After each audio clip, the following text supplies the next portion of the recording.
اب تو یاد ہونا چاہیے، کافی مرتبہ پڑھ دیا نا، کافی مرتبہ پڑھ دیا۔ ہاں زنجیر بولتی رہی در بولتا رہا، زنجیر بولتی رہی در بولتا رہا، لوٹے تو ام ہانی کا گھر بولتا رہا۔ زنجیر بولتی رہی در بولتا رہا، لوٹے تو ام ہانی کا گھر بولتا رہا۔ آئے گئے نبی سرے عرش بار بار، ہمیں سجدہ پہ جبریل کا گھر بولتا رہا۔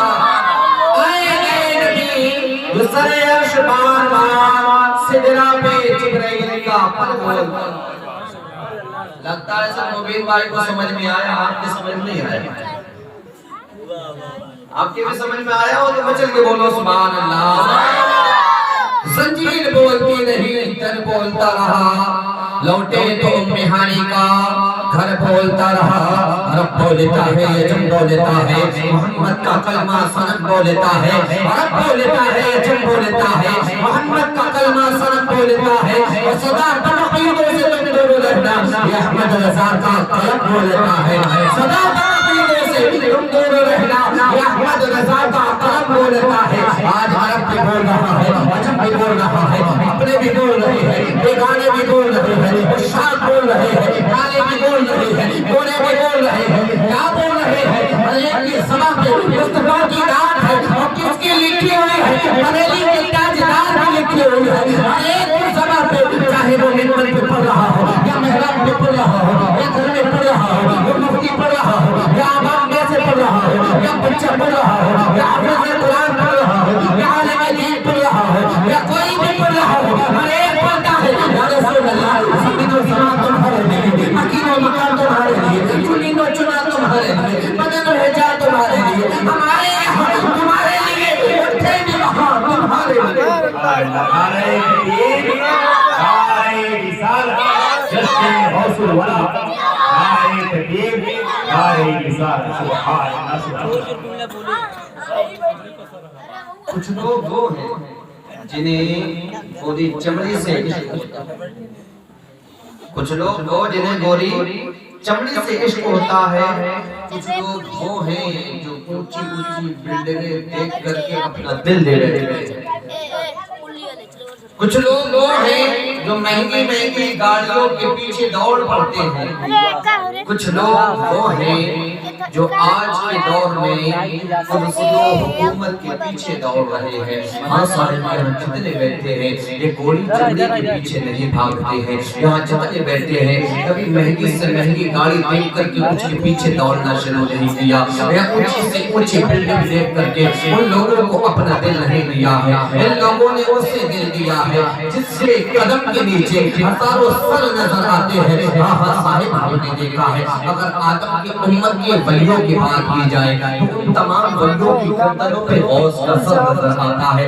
شیش کی امت کے ولیوں کی بات کی جائے تو ولی شیش کی امت کے ہیں، ان کے قدم کے اوپر ان کی گردنوں کے اوپر قدم غوث آدم کا ہے۔ وہ علیہ السلام جو امت کے ولی ہو تو ان کی گردنوں پہ قدم غوث آدم کا ہے۔ ابراہیم خلیل اللہ کی امت کے ولی ہو تو ان کی گردن کے اوپر میرے غوث کا قدم ہے۔ اگر وہ علیہ السلام کی امت کے ولی ہو تو ان کے گردنوں کے اوپر میرے غوث کا قدم ہے۔ اگر عیسیٰ روح اللہ کی امت کے ولی ہو تو ان کی گردنوں کے اوپر میرے غوث کا قدم ہے۔ ہاں صاحب اگر اور آگے بڑھ کے دیکھو گے تو ثابت پاک کی گردن پہ غوث آدم کا قدم ہے، تاج شریعہ کی گردن پہ غوث آدم کا قدم ہے، مفتی اعظم کی گردن ہے، قدم غوث آدم کا ہے، گردن اعلیٰ حضرت کی ہے، قدم غوث آدم کا ہے، گردن مخدوم اشرف کی ہے، قدم غوث آدم کا ہے۔ ہاں صاحب اور آگے بڑھ کے دیکھنا چاہتے ہو تو دیکھ لو، اگر گردن مدار پاک کی ہے، قدم غوث آدم کا ہے، اور آگے بڑھ کے دیکھنا چاہتے ہو تو دیکھو گردن جنید بغدادی کی ہے، قدم غوث آدم کا ہے، اور آگے بڑھ جاؤ تو گردن ویسے کرنے کی ہے، وہ قدم غوث آدم کا ہے، کیونکہ میرے غوث نے فرما دیا قدمی عالی علی رحمت کلی ولی اللہ، جس نے اپنے گردن پہ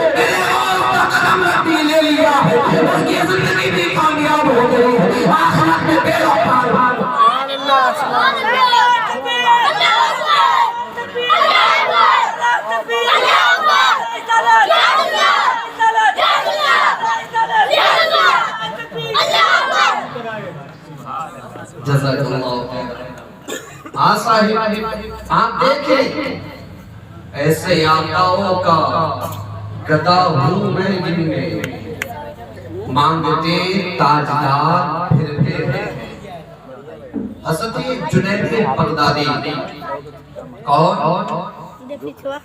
حضرت جنید بغدادی ایک مرتبہ مسجد میں پیچھے ہوتے ہیں علاوت ہے۔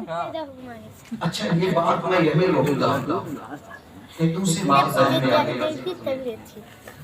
جب وہ حضرت جنید بغدادی نے پہلوانی چھوڑی، کیونکہ آپ اپنے وقت کے بہت بڑے پہلوان تھے، جب پہلوانی چھوڑی توبہ کر لی تو 20 سال آپ نے جنگلوں میں گزارے۔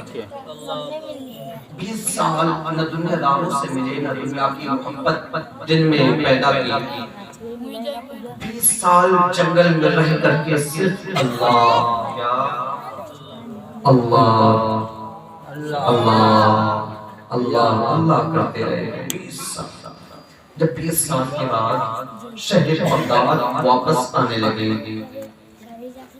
جیسے کہ ہمارے یہاں رواج ہے کہ ہم باہر سے آنے والے مہمان کا استقبال کرتے ہیں، کبھی اس کی رضا کے لیے اس کے گلے میں کبھی اس کے گلے میں ہم ہار ڈالتے ہیں، کبھی اس کے راہوں میں پھول بچھاتے ہیں۔ جب حضرت جنید بغدادی توبہ کرنے کے بعد 20 سال جنگل میں رب کی عبادت و ریاضت کر کے واپس آنے لگے، بغداد والے لوگوں کو معلوم چلا کہ جنید بغدادی جنگل سے واپس آ رہے ہیں۔ بغداد والوں نے اپنے ساتھ مالا لے لی، کچھ لوگوں نے پھول لے لیے، کچھ لوگوں نے اور چیزیں لے لی جو استقبال کے کام میں آتی ہیں، اور سب بغداد کی سرحد پہ آ کر کے کھڑے ہو گئے، اور جنید بغدادی جنگل کی جانب سے آ رہے تھے، اور اس وقت حضرت جنید بغدادی کا روزہ تھا اور رمضان کا مہینہ چل رہا تھا۔ رمضان کا مہینہ جنید بغدادی کا روزہ تھا، ادھر استقبال کے لیے کھڑے، ادھر جنید بغدادی آ رہے تھے۔ جب حضرت جنید بغدادی کی نظر لوگوں کے ہاتھ میں معلوم پر جنید بغدادی کی نظر پڑی تو حضرت جنید بغدادی کے نفس میں ابھرا اور کہا جنید دیکھ تیرے استقبال کے لیے آ رہا ہے۔ تو وہ اللہ والے تھے، اپنے نفس کو دبایا کرتے تھے۔ آج ہمارا نفس کہتا ہے گوشت کھانا تو کھانا ہے، ہاں چاہے کسی کی گردن کاٹ کے حاصل ہو کھانا ہے۔ اگر ہم نے سوچ لیا یہ کام کرنا ہے، اگر کسی پہ ظلم و ستم کر کے ہے تو کرنا ہے، لیکن وہ اللہ والے تھے، اپنے نفس کو مارا کرتے تھے، دباتے تھے۔ جب جنید بغدادی کے نفس نے ابھارا ہے تیرے استقبال کے لیے بغداد کے لوگ آ رہے ہیں، تو حضرت جنید بغدادی نے اپنے نفس کو مارنے کے لیے، اس کی اہمیت، اس کے اوقات بتانے کے لیے جنید بغدادی نے جیب سے روٹی کا سوکھا ٹکڑا نکالا اور چبانا شروع کر دیا۔ کھانا نہیں شروع کیا، کیا کیا؟ چبانا شروع کر دیا، اور جیسے چبانا شروع کیا پھر کے اندر تختہ پلٹ گیا۔ ارے وہ انداز بدل گیا، جو لوگ استقبال کے لیے آئے تھے انہوں نے اپنے قدم کو آگے بڑھایا، اور پھول تو پھول ہے، ساری مالا تو مالا ہے، جتنی ہاتھ میں مالا تھی دور پھینکی، جتنے ہاتھ میں پھول تھے پیچھے پھینکے۔ پھینکنے کے بعد ہر ایک نے جس جس کے ہاتھ میں پھول اور مالا تھی سب نے ان چیزوں کو پھینکنے کے بعد اپنے ہاتھ میں پتھر اٹھا لیے، اور پتھر اٹھانے کے بعد جنید بغدادی کی جانب مارنا شروع کر دیا۔ ہر ایک جنید بغدادی کو پتھر مار رہا ہے اور یہ کہہ رہا تھا اے جنید بغدادی تو کتنا ظالم ہو گیا ہے، کم سے کم تو نے روزہ نہ رکھا تو کم سے کم رمضان کے مہینے کا احترام تو کر لیتا، اگر تیرا روزہ نہ تھا تو احترام تو کر لیتا۔ یہ کہہ کر کے تمام کے تمام لوگ پتھر مارتے چلے جا رہے ہیں، مارتے مارتے جب لوگوں کے ہاتھ سے پتھر ختم ہو گیا، اس کے بعد 8 سال کا ایک بچہ آگے بڑھا، اس کے ہاتھ میں پتھر نہ تھا، اس کے ہاتھ میں پتھر نہ مل پایا، تو اس نے جنید بغدادی کے قریب جا کر کے حضرت جنید بغدادی کے منہ پہ تھوک دیا اور یہ کہہ کر کے تھوکا جنید کم سے کم رمضان کے مہینے کا احترام کر لیتا۔ وہ بچہ تھوک کے پلٹ کے گیا، وہ حضرت جنید بغدادی نے اپنے